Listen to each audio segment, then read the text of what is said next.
행정행위의 부관에 대해서 보겠습니다. 실무정합에는 나오지 않는 부분입니다.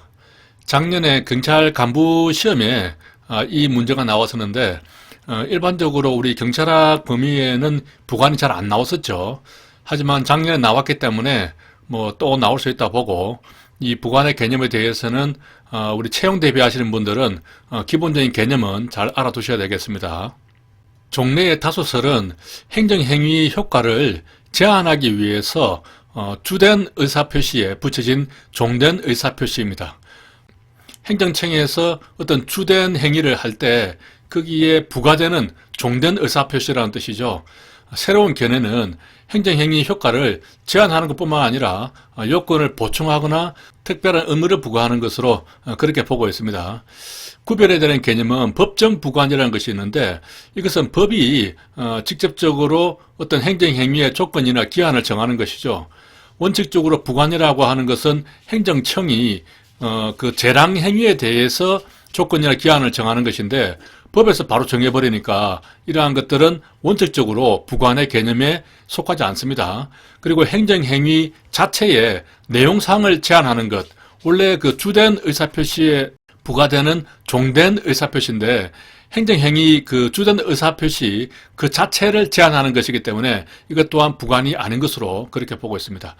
자, 부관의 종류를 보면은 여기에 조기부, 철사법 이렇게 해놨는데 조건, 기한, 그리고 부담, 또 철회권의 유보, 사후 변경의 유보, 법률 효과의 일부 배제 이런 것들이 있고 여기에 있는 수정부담은 원칙적으로 수정 허가로 보기 때문에 부관이 아닌 것으로 그렇게 보는 것이 다소설입니다. 이번에 새로 제정된 행정기본법에도 이 부관에 대해서 자세하게 규정을 하고 있습니다. 나중에 행정기본법에 대해서는 별도로 강의를 하도록 하겠습니다. 자, 조건에는 정지 조건과 해제 조건이 있습니다. 정지 조건은 행정행위의 효과를 장래의 그 불확실한 사실에 의존하는 것입니다. 장래에 도래하는 것이 불확실한 경우를 말합니다. 예를 들면은 여러분들이 시험 공부를 하잖아요.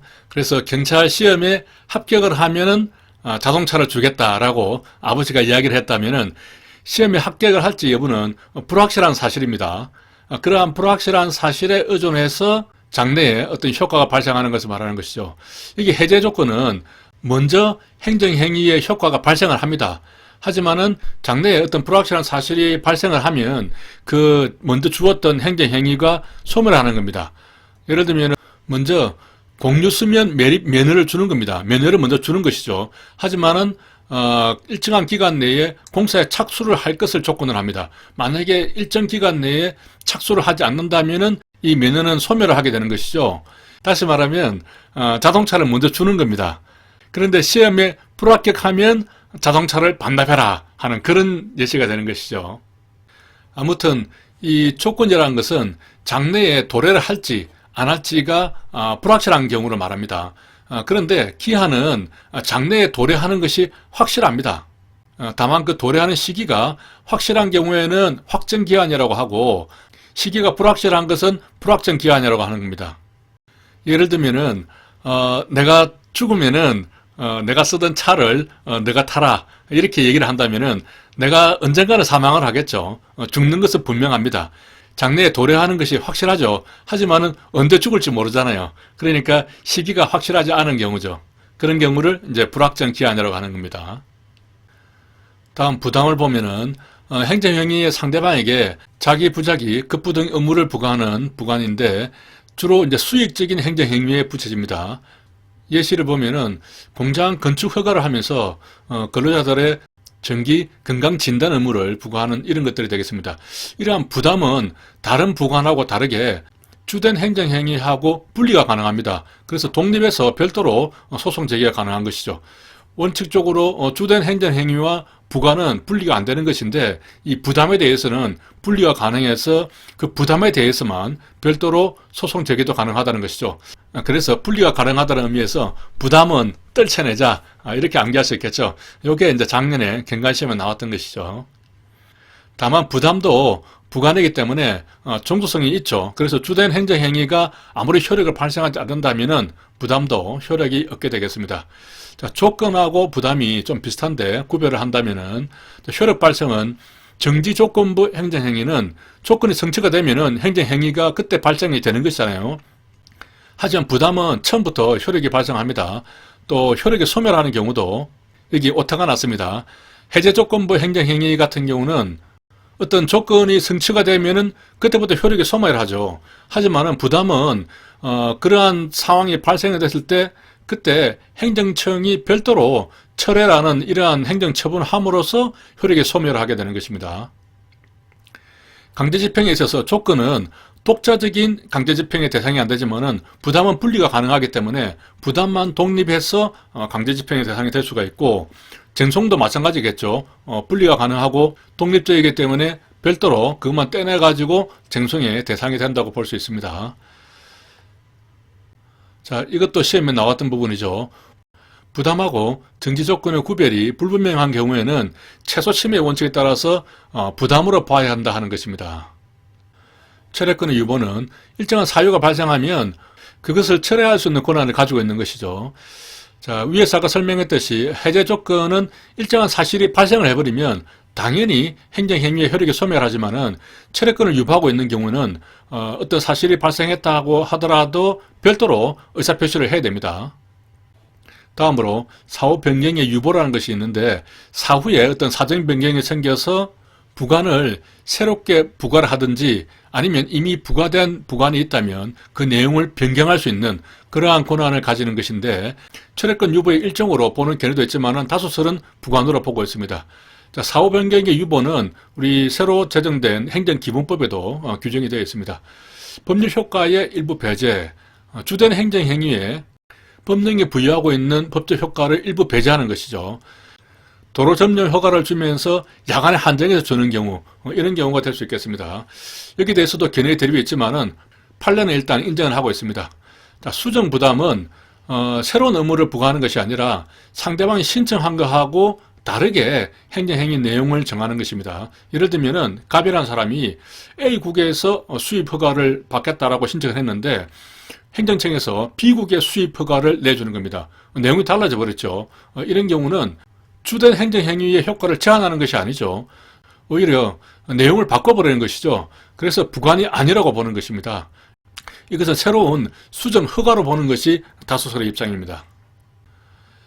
자, 행정지도라는 것도 있죠. 행정절차법에 규정이 되어 있는데 이것은 말 그대로 지도하는 것이고 권고, 조언하는 형태죠. 상대방이 임의적인 협력을 요청하는 것인데, 그렇기 때문에 반드시 법률의 근거는 필요하지 않겠죠. 이에 대해서 상대방은 행정지도의 방식이나 내용에 대해서 의견 제출을 할 수가 있고, 비권력적인 사실행위죠. 그렇기 때문에 원칙적으로 행정소송의 대상이 되지 않습니다. 하지만 위법한 행정지도로 국민이 손해를 입었다면 국가배상 책임이 인정될 수도 있습니다. 행정절차법에서는 임의성의 원칙과 과잉금지 원칙을 명문화하고 있습니다. 내용을 보면은 행정지도는 목적 달성에 필요한 최소한도에 거쳐야 하며 과잉금지 원칙을 명문화하고 있죠. 그리고 상대방의 의사에 반해서 부당하게 강요해서는 안 된다. 임의성의 원칙을 명문으로 인정을 하고 있습니다. 행정지도의 형식은 명문으로 규정하고 있지 않습니다. 그렇기 때문에 구두로도 얼마든지 행정지도를 할 수 있는 것이죠. 하지만 상대방이 서면의 교부를 요구를 하면은 직무수행에 특별한 지장이 없는 한 교부를 하도록 규정을 하고 있습니다. 경찰상 의무이행 합부수단입니다. 전통적인 수단과 또 새로운 수단이 있는데 전통적으로는 경찰 강제, 경찰 벌 이렇게 두 가지로 나눌 수가 있죠. 이 문제도 그 주소를 잘 찾는 문제입니다. 경찰 강제 안에 강제 집행이 있고 즉시 강제가 있습니다. 그리고 강제 집행 안에는 대집행, 집행벌, 직접 강제, 강제 징수 이렇게 네 가지가 있는 것이죠. 여기 보면 뭐 강제, 즉시 강제, 직접 강제 뭐 이런 말들이 있어서 되게 헷갈립니다. 강제 집행 안에 즉시 강제가 들어가는 것은 아닐까? 뭐 이렇게 헷갈릴 수도 있거든요. 따라서 경찰 강제, 경찰벌 이렇게 제일 큰 범위는 일단 경찰이라는 말이 나오죠. 그리고 그 안에 강제 집행이 있고 즉시 강제가 있는 겁니다. 강제 집행은 의무를 이행하지 않을 때 장래를 향해서 의무를 부과하고 그것이 실현되지 않으면 강제로 집행하는 것이죠. 즉시 강제는 시간적인 여유가 없을 때, 급박할 때 명령을 내리자마자 즉시 강제를 하는 겁니다. 그 차이가 있는 것이거든요.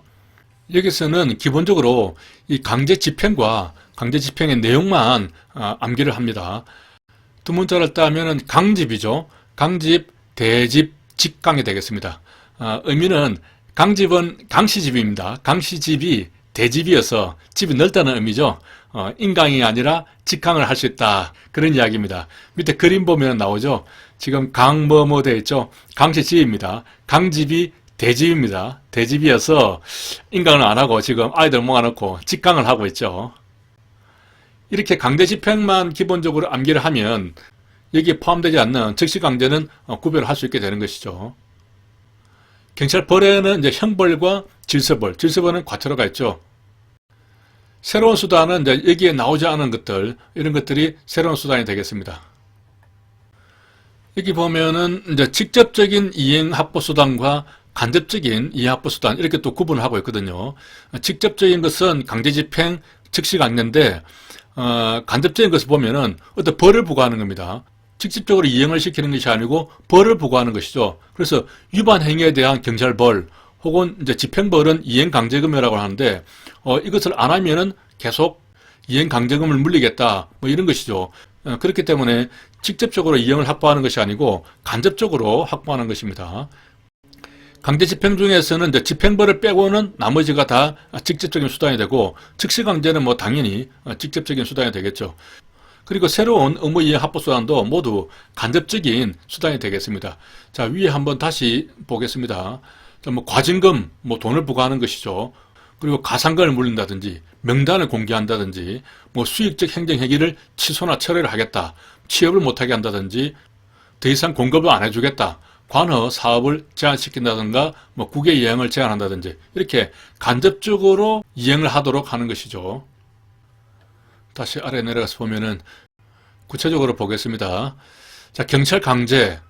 경찰 강제는 장래의 의무 이행을 이행을 시키는 것이죠. 또 이행이 있는 것과 같은 상태를 실현시키기 위한 수단이라는 점이죠. 이런 것 때문에 과거의 의무 위반에 대한 제재를 과하는 경찰벌하고 구별이 됩니다.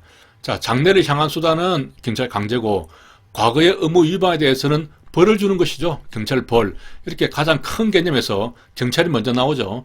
이렇게 구분할 수가 있고 아래에 강제 집행과 즉시 강제를 구별할 때 보면은 미리 이제 의무를 부과하고 그것이 이행되지 않을 때 강제 집행을 하는 것인데 즉시 강제는 너무 시간적으로 급박하기 때문에 미리 의무를 부과하는 것이 아니라 그 즉시로 바로 이행을 시켜버리는 것입니다.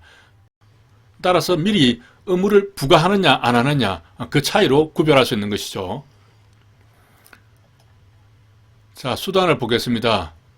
대집행은 대체할 수 있는 자기 의무를 이행하지 않을 때 우리 경찰관청이 스스로 행하거나 제3자 하여금 대신해서 행하게 하고 그 비용을 징수하는 것입니다.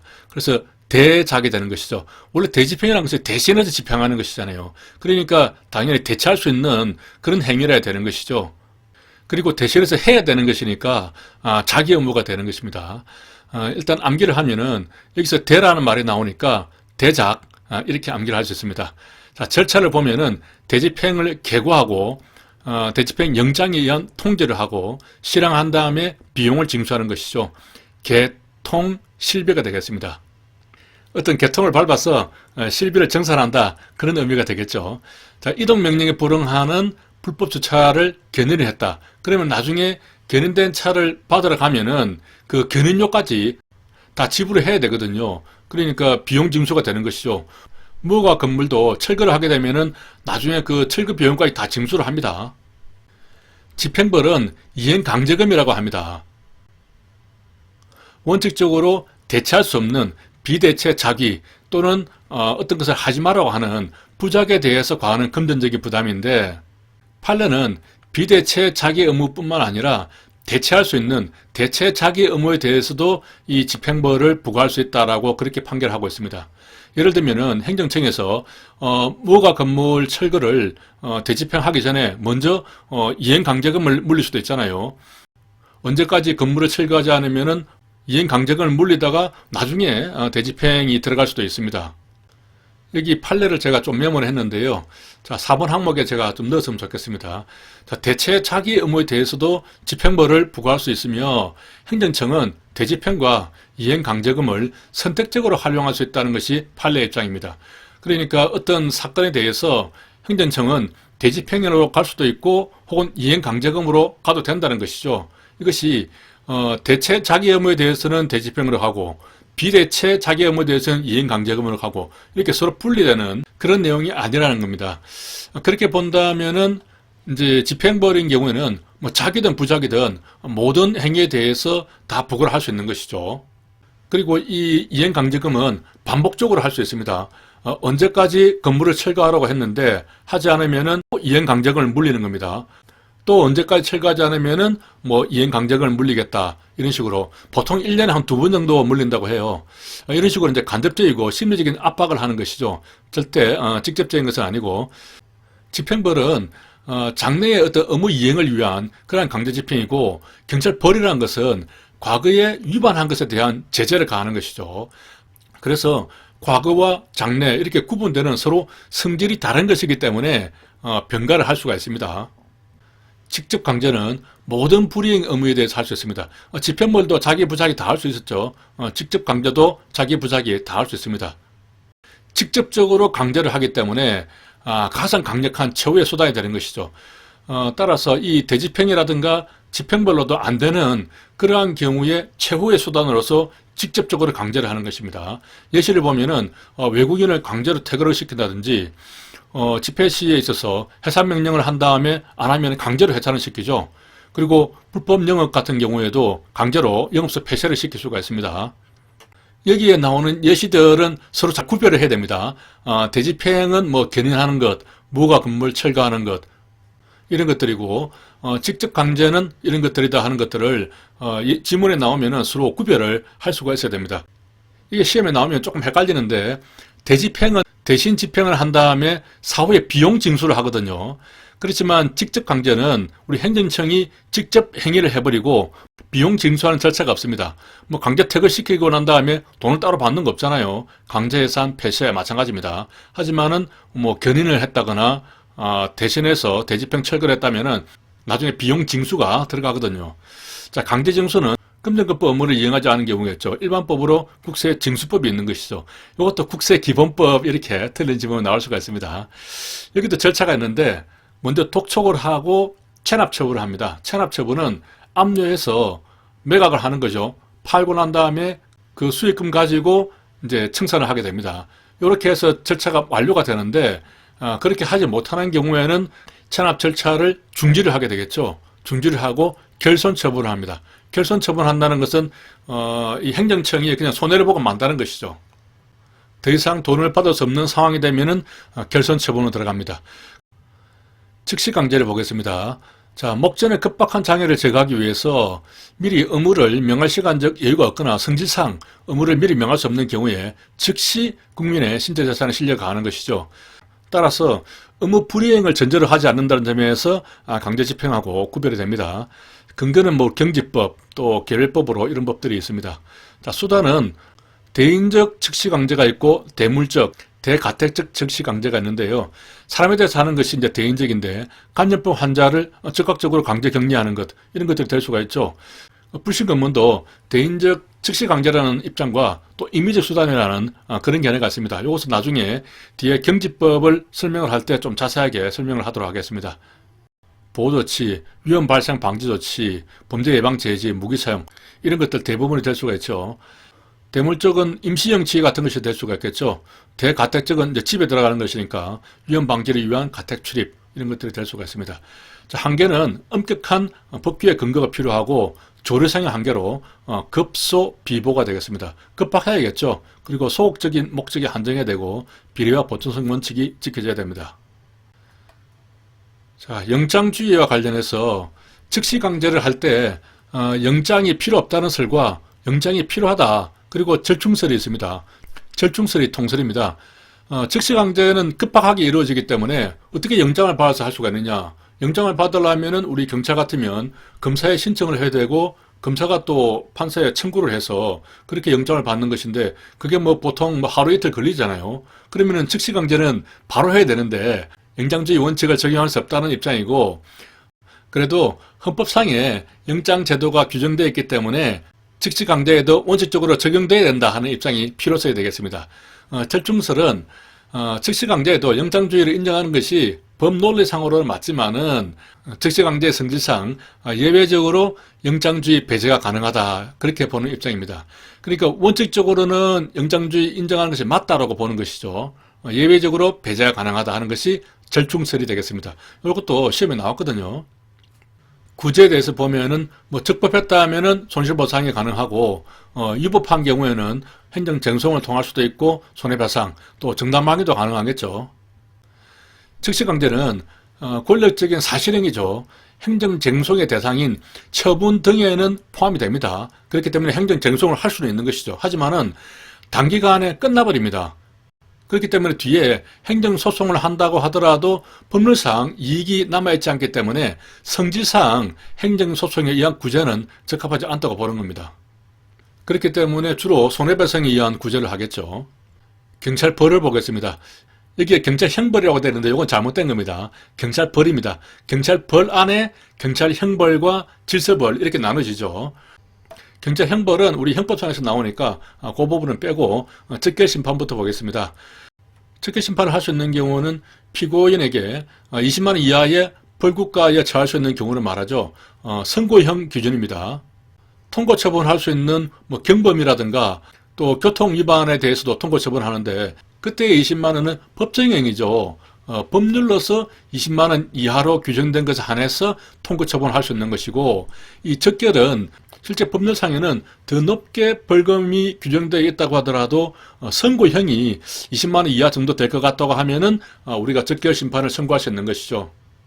그렇게 선고를 했다가 판사가 보고 이거 20만 원 이하로 때리기 좀 애매한데 이것은 정식재판을 해야겠다 하면은 다시 정식재판으로 넘어가면 되는 것이니까요.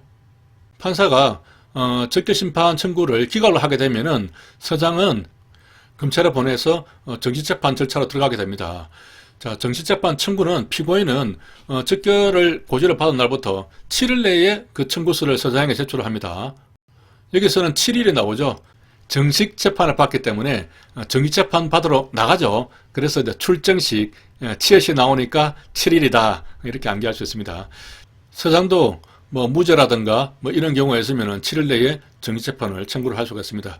자, 유치명령이라는 것이 있는데 구류를 선고를 할 때 주소가 불명하거나 도주 우려가 있으면 5일 이내에서 경찰서 유치장에 유치할 수 있는 그런 유치명령을 내릴 수가 있습니다. 이것은 이제 5일이죠. 유치명령은 말이 좀 비슷한 유치원 명령으로 이렇게 바꿔서 생각을 합니다.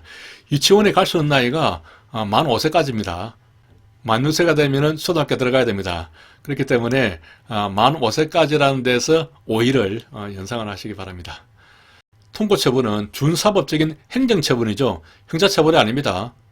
통고처분을 이행하게 되면 이제 확정 판결하고 동일한 효력이 있고 일사부질의 원칙이 적용되죠. 통고처분 불이행 시 그러니까 돈을 내지 않으면은 그 효력은 상실하고 바로 적결심판을 제기하게 되겠습니다. 통고처분에 이의가 있어도 행정소송을 제기할 수는 없죠. 바로 적결심판을 통해서 형사 절차로 넘어가기 때문에 행정소송으로 이렇게 다툴 수 있는 내용은 아닙니다. 자, 경찰 질서벌은 기본적으로 과태료 처분하는 것이죠. 이것은 행위 시의 법률에 따르게 되겠습니다. 어떤 위반에 대해서 제재를 가하는 것은 그 행위 당시에 법령을 기준으로 하는 것이죠. 행정청이 어떤 처분을 하는 경우 민원인이 어떤 신청을 하고 일정 기간 심사를 한 이후에 처분을 하는 경우에는 그 처분한 당시의 법령에 따르게 되겠죠. 고의나 과실이 없는 행위는 과태료 부과하지 않는다. 14세 미만에 대해서는 부과하지 않는 것이 원칙입니다. 하지만은 이제 경범에 대한 통고 처분은 18세 이상에 대해서 부과를 하게 되어 있죠. 여기서는 이제 18세입니다. 이 두 가지를 헷갈리면 안 되겠죠. 과태료는 14세 이상에 대해서 부과를 하는데 경범에 대한 통고 처분은 18세 이상입니다. 그리고 도로교통법상의 통고 처분에 대해서는 나이 제한이 없어요. 별도로 도로교통법상의 나이 제한 규정을 안 두고 있습니다. 이 나이에 대해서는 전체적으로 좀 모아서 뒤편에 가면은 한꺼번에 암기를 할 수 있도록 알려드리겠습니다. 우선은 과태료는 14세 미만에게 부과하지 않는다. 이것만 기억을 하시기 바랍니다.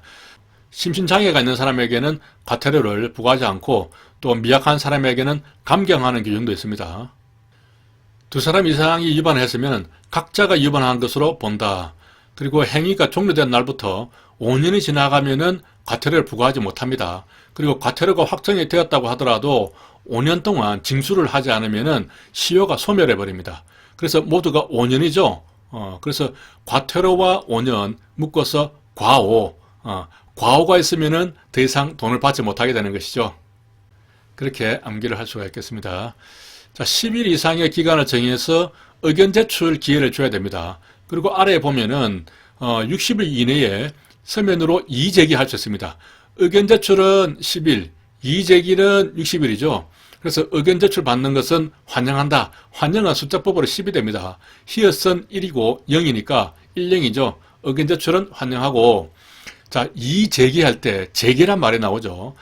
여기도 밑에 이의제기 불공이라고 써놨는데, 이의제기라는 말이 나오는 것은 경찰학에서는 이 경우밖에 없습니다. 보통 이의신청 이렇게 나오거든요. 그래서 약간 편법이지만 제기라는 말이 나오면은 우리가 그 제사 지낼 때 보면은 음식물을 올려놓는 그릇을 제기라고 하죠. 또 절에 가서도 보면은 제기를 올려놓고 불공을 드리죠. 이 제기라는 데서 불공을 연상해서 비업은 6이죠. 공은 공이니까 60을 연상할 수 있습니다.